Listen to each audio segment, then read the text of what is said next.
श्री राम की कहानी। श्री राम अयोध्या के राजा दशरथ के ज्येष्ठ पुत्र थे और माता सीता उनकी धर्मपत्नी थी। राम बहुत ही साहसी, बुद्धिमान और आज्ञाकारी और सीता बहुत ही सुंदर, उदार और पुण्यात्मा थी। माता सीता की मुलाकात श्री राम से उनके स्वयंवर में हुई, जो सीता माता के पिता मिथिला के राजा जनक द्वारा संयोजित किया गया था। यह स्वयंवर माता सीता के लिए अच्छे वर की खोज में आयोजित किया गया था। उस आयोजन में कई राज्यों के राजकुमारों और राजाओं को आमंत्रित किया गया था।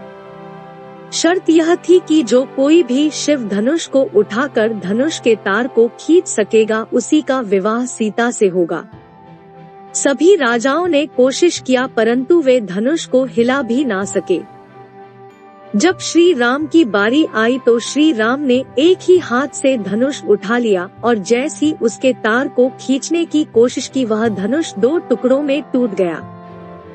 इस प्रकार श्री राम और सीता का मिलन बटा विवाह हुआ। अयोध्या के राजा दशरथ के 3 पत्नियां और 4 पुत्र थे। राम सभी भाइयों में बड़े थे और उनकी माता का नाम कौशल्या था। भरत राजा दशरथ के दूसरी और प्रिय पत्नी कैकेयी के पुत्र थे। दूसरे 2 भाई थे, लक्ष्मण और शत्रुघ्न, जिनकी माता का नाम था सुमित्रा। प्रभु राम को भगवान विष्णु का अवतार माना जाता है। अयोध्या के राजा दशरथ की 3 रानियां थी, किंतु किसी रानी से संतान की प्राप्ति नहीं हुई। तत्पश्चात राजा दशरथ ने पुत्र पाने की इच्छा अपने कुलगुरु महर्षि वशिष्ठ से बताई। महर्षि वशिष्ठ ने विचार कर ऋषि श्रृंगी को आमंत्रित किया। ऋषि श्रृंगी ने राजा दशरथ को पुत्र प्राप्ति के लिए यज्ञ करने का प्रावधान बताया। ऋषि श्रृंगी के निर्देशानुसार राजा दशरथ ने यज्ञ करवाया। जब यज्ञ में पूर्णाहुति दी जा रही थी, उस समय अग्नि कुंड से अग्निदेव मनुष्य रूप में प्रकट हुए तथा अग्निदेव ने राजा दशरथ को खीर से भरा कटोरा प्रदान किया। तत्पश्चात ऋषि श्रृंगी ने बताया, हे राजन, अग्निदेव द्वारा प्रदान किए गए खीर को अपनी सभी रानियों को प्रसाद रूप में दीजिएगा। राजा दशरथ ने वह खीर अपनी 3 रानियों कौशल्या, कैकेयी एवं सुमित्रा ग्रहण के पश्चात निश्चित अवधि में अर्थात चैत्र माह में शुक्ल पक्ष की नवमी को राजा दशरथ के घर में माता कौशल्या के गर्भ से राम जी का जन्म हुआ तथा कैकेयी के गर्भ से भरत एवं सुमित्रा के गर्भ से लक्ष्मण तथा शत्रुघ्न का जन्म हुआ।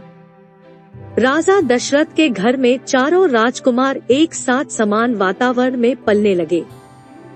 राम जन्म की खुशी में उसी समय से राम भक्त रामनवमी पर्व मनाते हैं। श्री रामनवमी की कहानी लंकाधिराज रावण से शुरू होती है। रावण अपने राज्यकाल में बहुत अत्याचार करता था। उसके अत्याचार से पूरी जनता त्रस्त थी, यहाँ तक कि देवतागण भी, क्योंकि रावण ने ब्रह्मा जी से अमर होने का वरदान ले लिया था। उसके अत्याचार से तंग होकर देवतागण भगवान विष्णु के पास गए और प्रार्थना करने लगे। फलस्वरूप प्रतापी राजा दशरथ की पत्नी कौशल्या की कोख से भगवान विष्णु ने राम के रूप में रावण को परास्त करने हेतु जन्म लिया। तब से चैत्र की नवमी तिथि को रामनवमी के रूप में मनाने की परंपरा शुरू हुई। ऐसा भी कहा जाता है कि नवमी के दिन ही स्वामी तुलसीदास ने रामचरितमानस की रचना शुरू की थी। पुराणों के मुताबिक राम के जन्म के बारे में भगवान शिव ने माँ पार्वती को बताया था, वही आज हम आपको बताने जा रहे हैं कि भगवान राम ने जन्म क्यों लिया था। एक कहानी है कि ब्राह्मणों के शाप के कारण प्रतापभान, अरिमर्दन और धर्मरुचि, यह तीनों रावण, कुंभकर्ण और विभीषण बने। रावण ने अपनी प्रजा पर बहुत अत्याचार किए। एक बार तीनों भाइयों ने घोर तप किया। तब से ब्रह्मा जी ने खुश होकर वर मांगने को कहा। इस पर रावण ने कहा कि हे प्रभु, हम वानर और इंसान दाए जातियों को छोड़कर और किसी के मारे से न मरे, यह वर दीजिए। शिव जी ने और ब्रह्मा जी ने रावण का वर दिया। इसके बाद शिव जी ने और ब्रह्मा जी ने विशालकाय कुंभकर्ण को देखकर सोचा कि यह अगर रोज भोजन करेगा तो पृथ्वी को नाश हो जाएगा। तब माँ सरस्वती ने उसकी बुद्धि फेर दी और कुंभकर्ण ने 6 माह की नींद मांग ली। विभीषण ने प्रभु के चरणों में अनन्य और निष्काम प्रेम की अभिलाषा जताई, यानी जब धर्म का ह्रास होता है चले गए और अभिमानी राक्षस प्रवृत्ति के लोग बढ़ने लगते हैं, तब कृपानिधान प्रभु भांति भांति के दिव्य शरीर धारण कर सज्जनों की पीड़ा हरते हैं। वे असुरों को मारकर देवताओं को स्थापित करते हैं।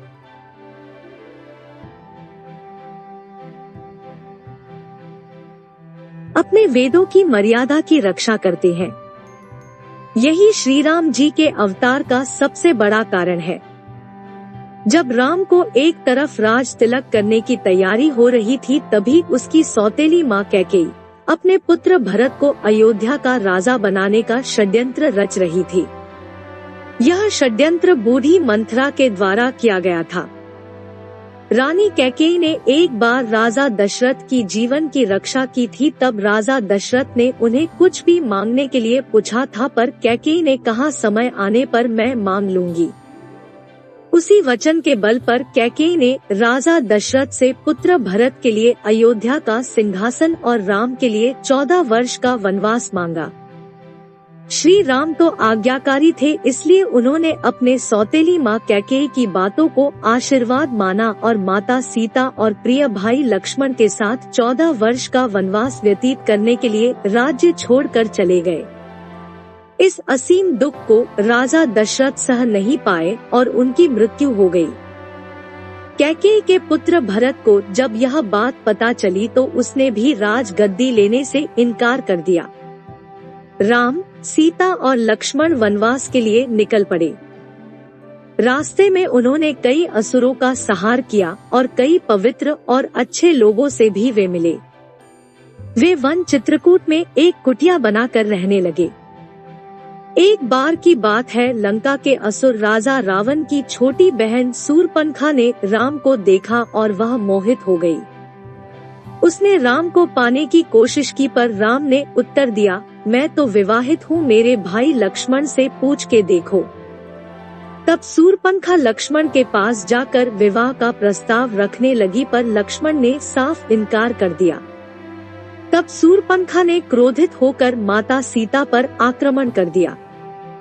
यह देखकर लक्ष्मण ने चाकू से शूर्पणखा का नाक काट दिया। कटी हुई नाक के साथ रोते हुए जब शूर्पणखा लंका पहुंची तो सारी बातें जानकर रावण को बहुत क्रोध आया। उसने बाद रावण ने सीता हरण की योजना बनाई। योजना के तहत रावण ने माता सीता ने देखा तो उन्होंने श्री राम के पास उस हिरण को पकड़ के लाने के लिए भेजा। सीता की बात को मानकर राम उस हिरण को पकड़ने उसके पीछे पीछे गए और लक्ष्मण को आदेश दिया कि वो सीता को छोड़कर कहीं ना जाए। बहुत पीछा करने के बाद राम ने उस हिरण को बाण से मारा। जैसे ही राम का बाण हिरण बने मारीच को लगा, वह अपने असली राक्षस रूप में आ गया और राम के आवाज में सीता और लक्ष्मण को मदद के लिए पुकारने लगा। सीता ने जब राम के आवाज में उस राक्षस के विलाप को देखा तो वो घबरा गई और उसने लक्ष्मण को राम की मदद के लिए वन जाने को कहा। लक्ष्मण ने सीता माता के कुटिया को चारों ओर से लक्ष्मण रेखा से सुरक्षित किया और वो श्री राम की खोज करने वन में चले गए। योजना के अनुसार रावण एक साधु के रूप में कुटिया पहुंचा और भिक्षाम देही का स्वर लगाने लगा। जैसे ही रावण ने कुटिया के पास लक्ष्मण रेखा पर अपना पैर रखा, उसका पैर जलने लगा। यह देखकर रावण ने माता सीता को बाहर आकर भोजन देने के लिए कहा। जैसे ही माता सीता लक्ष्मण रेखा से बाहर निकली, रावण ने पुष्पक विमान में उनका अपहरण कर लिया। जब राम और लक्ष्मण को यह पता चला कि उनके साथ छल हुआ है, तो वो कुटिया की ओर भागे, पर वहाँ उन्हें कोई नहीं मिला।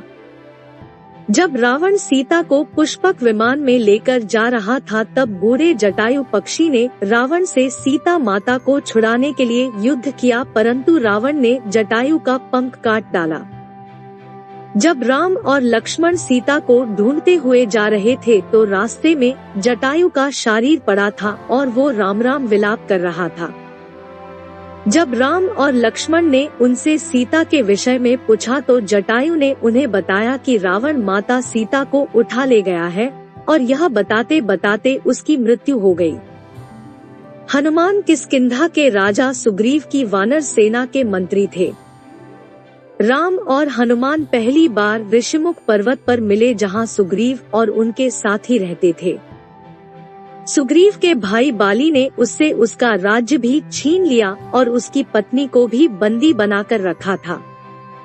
जब सुग्रीव राम से मिले वे दोनों मित्र बन गए। जब रावण पुष्पक विमान में सीता माता को ले जा रहा था तब माता सीता ने निशानी के लिए अपने अलंकार फेंक दिए थे। वो सुग्रीव की सेना के कुछ वानरों को मिला था। जब उन्होंने श्री राम को वो अलंकार दिखाए तो राम और लक्ष्मण के आंखों में आंसू आ गए। श्री राम ने बाली का वध करके सुग्रीव को किष्किंधा का राजा दोबारा बना दिया। सुग्रीव ने भी मित्रता निभाते हुए राम को वचन दिया कि वो और उनकी वानर सेना भी सीता माता को रावण के चंगुल से छुड़ाने के लिए पूरी जी जान लगा देंगे। उसके बाद हनुमान, सुग्रीव, जामवंत ने मिलकर सुग्रीव की वानर सेना का नेतृत्व किया और चारों दिशाओं में अपनी सेना को भेजा। सभी दिशाओं में ढूंढने के बाद भी कुछ न मिलने पर ज्यादातर सेना वापस लौट आए। दक्षिण की तरफ हनुमान एक सेना लेकर गए जिसका नेतृत्व अंगद कर रहे थे।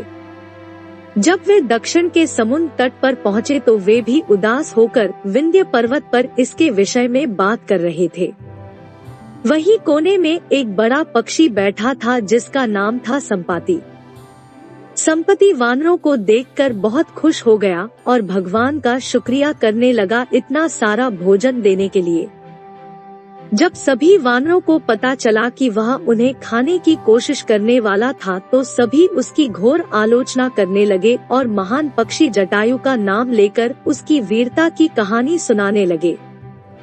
जैसे ही जटायु की मृत्यु की बात उसे पता चला वह जोर जोर से विलाप करने लगा। उसने वानर सेना को बताया कि वो जटायु का भाई है और यह भी बताया कि उसने और जटायु ने मिलकर स्वर्ग में जाकर इंद्र को भी युद्ध में हराया था। उसने यह भी बताया कि सूर्य की तेज किरणों से जटायु की रक्षा करते समय उसके सभी पंख भी जल गए और वह उस पर्वत पर गिर गया। संपाति ने वानरों से बताया कि वह बहुत ज्यादा जगहों पर जा चुका है और उसने यह भी बताया कि लंका का असुर राजा रावण ने सीता को अपहरण किया है और उसी दक्षिणी समुद्र के दूसरी ओर उसका राज्य है। जामवंत ने हनुमान के सभी शक्तियों को ध्यान दिलाते हुए कहा कि हे हनुमान, आप तो महाज्ञानी, वानरों के स्वामी और पवन पुत्र हैं। यह सुनकर हनुमान का मन हर्षित हो गया और वे समुद्र तट किनारे स्थित सभी लोगों से बोले, आप सभी कंद मूल खाकर यही मेरा इंतजार करें जब तक मैं सीता माता को देखकर वापस न लौट आऊं। ऐसा कहकर वे समुद्र के ऊपर से उड़ते हुए लंका की ओर चले गए। रास्ते में जाते समय उन्हें सबसे पहले मेनका पर्वत आए।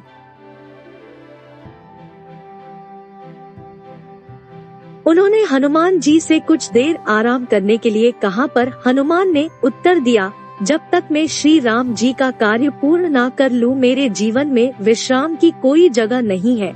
और वे उड़ाते हुए आगे चले गए।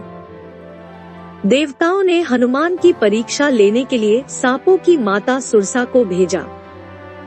सुरसा ने हनुमान को खाने की कोशिश की पर हनुमान को वो खा ना सकी। हनुमान उसके मुख में जाकर दोबारा निकल आए और आगे चले गए। समुद्र में एक छाया को पकड़कर खा लेने वाली राक्षसी रहती थी। उसने हनुमान को पकड़ लिया पर हनुमान ने उसे भी मार दिया। समुद्र तट पर पहुंचने के बाद हनुमान एक पर्वत के ऊपर चढ़ गए और वहां से उन्होंने लंका की ओर देखा। लंका का राज्य उन्हें दिखा जिसके सामने एक बड़ा द्वार था और पूरा लंका सोने का बना हुआ था। हनुमान ने एक छोटे मच्छर के आकार जितना रूप धारण किया और वो द्वार से अंदर जाने लगे। उसी द्वार पर लंकिनी नामक राक्षसी रहती थी। उसने हनुमान का रास्ता रोका तो हनुमान ने एक जोर का घूंसा दिया तो नीचे जाकर गिरी। उसने डर के मारे हनुमान को हाथ जोड़ा और लंका के भीतर जाने दिया। हनुमान ने माता सीता को महल के हर जगह ढूंढा पर वह उन्हें नहीं मिली। थोड़ी देर बाद ढूंढने के बाद उन्हें एक ऐसा महल दिखाई दिया जिसमें एक छोटा सा मंदिर था, एक तुलसी का पौधा भी। हनुमान जी को यह देखकर अचंभे में पड़ गए और उन्हें यह जानने की इच्छा हुई कि आखिर ऐसा कौन है जो इन असुरों के बीच श्री राम का भक्त है। यह जानने के लिए हनुमान ने एक ब्राह्मण का रूप धारण किया और उन्हें पुकारा। विभीषण अपने महल से बाहर निकले और जब उन्होंने हनुमान को देखा तो वो बोले, हे महापुरुष, आपको देखकर मेरे मन में अत्यंत सुख मिल रहा है। क्या आप स्वयं श्री राम हैं? हनुमान ने पूछा, आप कौन है? विभीषण ने उत्तर दिया, मैं रावण का भाई विभीषण हूँ। यह सुनकर हनुमान अपने असली रूप में आ गए और श्री रामचंद्र जी के विषय में सभी बातें उन्हें बताया। विभीषण ने निवेदन किया, है पवन पुत्र, मुझे एक बार श्री राम से मिलवा दो। हनुमान ने उत्तर दिया, मैं श्री राम जी से जरूर मिलवा दूंगा, परंतु पहले मुझे यह बताए कि मैं जानकी माता से कैसे मिल सकता हूँ। विभीषण ने हनुमान को बताया कि रावण ने सीता माता को अशोक वाटिका में कैद करके रखा है। यह जानने के बाद हनुमान जी ने एक छोटा सा रूप धारण किया और वह अशोक वाटिका पहुँचे। वहां पहुंचने के बाद उन्होंने देखा कि रावण अपने दसियों के साथ उसी समय अशोक वाटिका में पहुंचा और सीता माता को अपने ओर देखने के लिए साम दाम दंड भेद का उपयोग किया, पर तब भी सीता जी ने एक बार भी उसकी ओर नहीं देखा। रावण ने सभी राक्षसियों को सीता को डराने के लिए कहा, पर त्रिष्टा नामक एक राक्षसी ने माता सीता की बहुत मदद और देखभाल की और अन्य राक्षसियों को भी डराया, जिससे अन्य सभी राक्षसी भी सीता की देखभाल करने लगे। कुछ देर बाद हनुमान ने सीता जी के सामने श्री राम की अंगूठी डाल दी। श्री राम नाम से अंकित अंगूठी देखकर सीता माता के आंखों से खुशी के अंशु निकल पड़े, परंतु सीता माता को संदेह हुआ कि कहीं यह रावण की कोई चाल तो नहीं। तब सीता माता ने पुकारा कि कौन है जो यह अंगूठी लेकर आया है। उसके बाद हनुमान जी प्रकट हुए, पर हनुमान जी को देखकर भी सीता माता को विश्वास नहीं हुआ। सके बाद हनुमान जी ने मधुर वचनों के साथ रामचंद्र के गुणों का वर्णन किया और बताया कि वो श्री राम जी के दूत हैं। सीता ने व्याकुलता से श्री राम जी का हाल चाल पूछा। हनुमान जी ने उत्तर दिया, हे माते, श्री राम जी ठीक है और वे आपको बहुत याद करते हैं। वे बहुत जल्द ही आपको लेने आएंगे और मैं शीघ्र ही आपका संदेश श्री राम जी के पास पहुंचा दूंगा। तभी हनुमान ने सीता माता से श्री राम जी को दिखने के लिए चिन्ह मांगा तो माता सीता ने हनुमान को अपने कंगन उतार कर दे दिए। हनुमान जी को बहुत भूख लग रहा था तो हनुमान अशोक वाटिका में लगे पेड़ों के फलों को खाने लगे। फलों को खाने के साथ साथ हनुमान उन पेड़ों को तोड़ने लगे। तभी रावण के सैनिकों ने हनुमान पर प्रहार किया, पर हनुमान ने सबको मार डाला। जब रावण को इस बात का पता चला कि कोई बंदर अशोक वाटिका में उत्पात मचा रहा है, तो उसने अपने पुत्र अक्षय कुमार को भेजा हनुमान का वध करने के लिए, पर हनुमान जी ने उसे क्षण भर में ऊपर पहुंचा दिया। कुछ देर बाद जब रावण को अपने पुत्र की मृत्यु का पता चला, वह बहुत ज्यादा क्रोधित हुआ।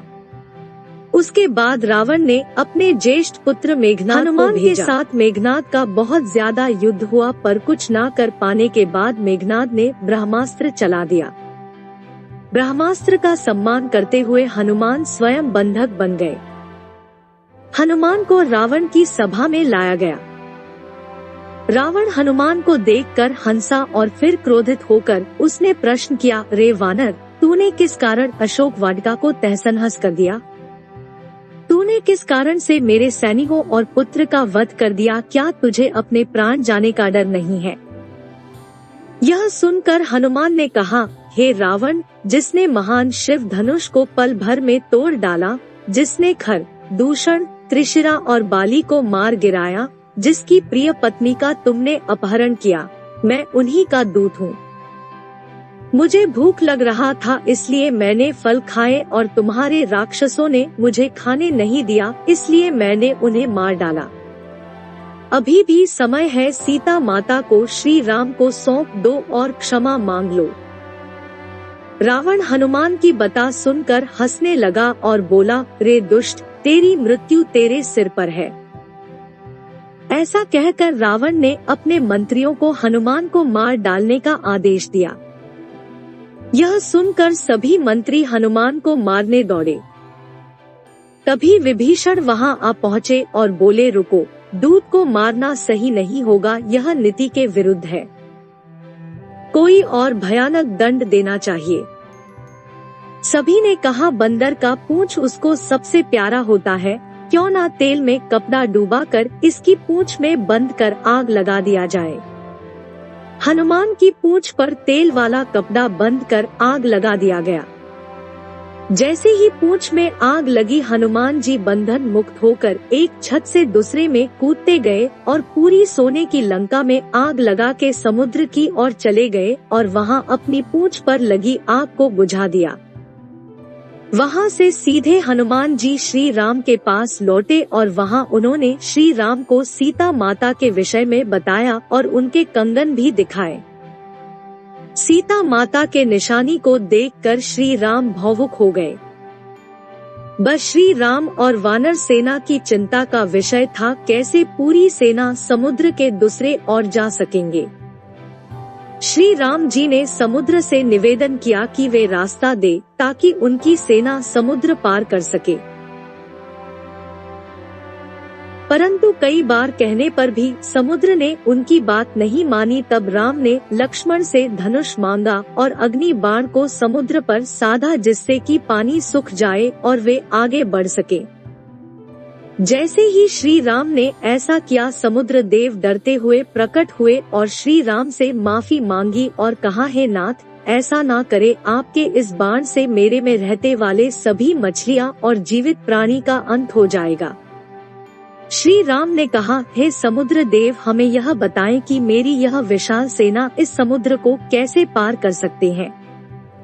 समुद्र देव ने उत्तर दिया, हे रघुनंदन राम, आपकी सेना में 2 वानर है, नल और नील, उनके स्पर्श करके किसी भी बड़े से बड़े चीज को पानी में तैरा सकते हैं। यह कहकर समुद्र देव चले गए। उनकी सलाह के अनुसार नल और नील ने पत्थर पर श्री राम के नाम लिखकर समुद्र में फेंक के देखा तो पत्थर तैरने लगा। उसके बाद एक के बाद एक करके नल नील समुद्र में पत्थर को समुद्र में फेंकते रहे और समुद्र के अगले छोर तक पहुंच गए। श्री राम ने अपनी सेना के साथ समुद्र किनारे डेरा डाला।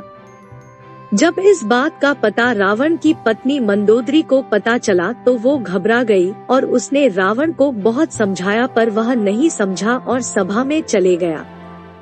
रावण के भाई विभीषण ने भी रावण को सभा में समझाया और सीता माता को सम्मान पूर्वक श्री राम को सौंप देने के लिए कहा, परंतु यह सुनकर रावण क्रोधित हो गया और अपने ही भाई को लात मार दिया, जिसके कारण विभीषण सीढ़ियों से नीचे आ गिरे। विभीषण ने अपना राज्य छोड़ दिया और वो श्री राम के पास गए। राम ने भी खुशी के साथ उन्हें स्वीकार किया और अपने डेरे में रहने की जगह दी। आखिरी बार श्री राम ने बाली पुत्र अंगद कुमार को भेजा, पर रावण तब भी नहीं माना। श्री राम और रावण की सेना के बीच भीषण युद्ध हुआ। इस युद्ध में लक्ष्मण पर मेघनाद ने शक्ति बाण से प्रहार किया था, जिसके कारण हनुमान जी संजीवनी बूटी लेने के लिए हिमालय पर्वत गए, परंतु वे उस पौधे को पहचान ना सके, इसलिए वे पूरा हिमालय पर्वत ही उठा लाए थे। इस युद्ध में रावण की सेना के श्री राम की सेना प्रसत कर देती है और अंत में श्री राम रावण के नाभि में बाण मारकर उसे मार देते हैं और सीता माता को छुड़ा लाते हैं। श्री राम विभीषण को लंका का राजा बनाते देते हैं। श्री राम माता सीता और भाई लक्ष्मण के साथ अपने राज्य 14 वर्ष के वनवास से लौटते हैं। उत्तर रामायण के अनुसार अश्वमेध यज्ञ पूर्ण होने के पश्चात भगवान श्री राम ने बड़ी सभा का आयोजन कर सभी देवताओं, ऋषि मुनियों, किन्नरों, यक्षों व राजाओं आदि को उसमें आमंत्रित किया। सभा में आए नारद मुनि के भड़काने पर एक राजन ने भरी सभा में ऋषि विश्वामित्र को छोड़कर सभी को प्रणाम किया। ऋषि विश्वामित्र गुस्से से भर उठे और उन्होंने भगवान श्री राम से कहा कि अगर सूर्यास्त से पूर्व श्री राम ने उस राजा को मृत्यु दंड नहीं दिया तो वो राम को श्राप दे देंगे। इस पर श्री राम ने उस राजा को सूर्यास्त से पूर्व मारने का प्रण ले लिया। श्री राम के प्रण की खबर पाते ही राजा भागा भागा हनुमान जी की माता अंजनी की शरण में गया तथा बिना पूरी बात बताए उनसे प्राण रक्षा का वचन मांग लिया। तब माता अंजनी ने हनुमान जी को राजन की प्राण रक्षा का आदेश दिया।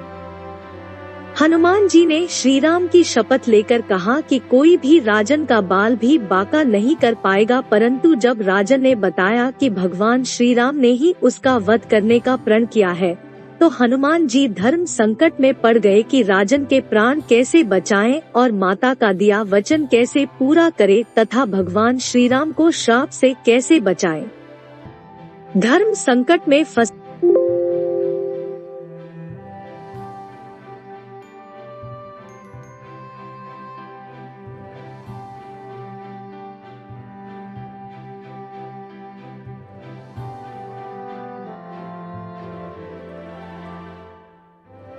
में फंसे हनुमान जी को एक योजना सूझी।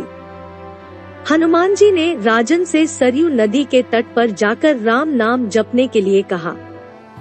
हनुमान जी खुद सूक्ष्म रूप में राजन के पीछे छिप गए। जब राजन को खोजते हुए श्री राम सरयू तट पर पहुँचे तो उन्होंने देखा कि राजन राम राम जप रहा है। प्रभु श्री राम ने सोचा, ये तो भक्त है, मैं भक्त के प्राण कैसे ले लूं? श्री राम ने राजभवन लौटकर ऋषि विश्वामित्र से अपनी दुविधा कही। विश्वामित्र अपनी बात पर अडिग रहे और जिस पर श्री राम को फिर से राजन के प्राण लेने हेतु सरयू तट पर लौटना पड़ा। अब श्री राम के समक्ष भी धर्म संकट खड़ा हो गया कि कैसे वो राम नाम जप रहे अपने ही भक्त का वध करे। राम सोच रहे थे कि हनुमान जी को उनके साथ होना चाहिए था, परंतु हनुमान जी तो अपने ही आराध्य के विरुद्ध सूक्ष्म रूप से एक धर्मयुद्ध का संचालन कर रहे थे। हनुमान जी को यह ज्ञात था कि राम नाम जपते हुए राजन को कोई भी नहीं मार सकता, खुद मर्यादा पुरुषोत्तम राम भी नहीं। श्री राम ने सरयू तट से लौटकर राजन को मारने हेतु जब शक्ति बाण निकाला तब हनुमान जी के कहने पर राजन राम राम जपने लगा। राम जानते थे राम नाम जपने वाले पर शक्ति बाण असर नहीं करता।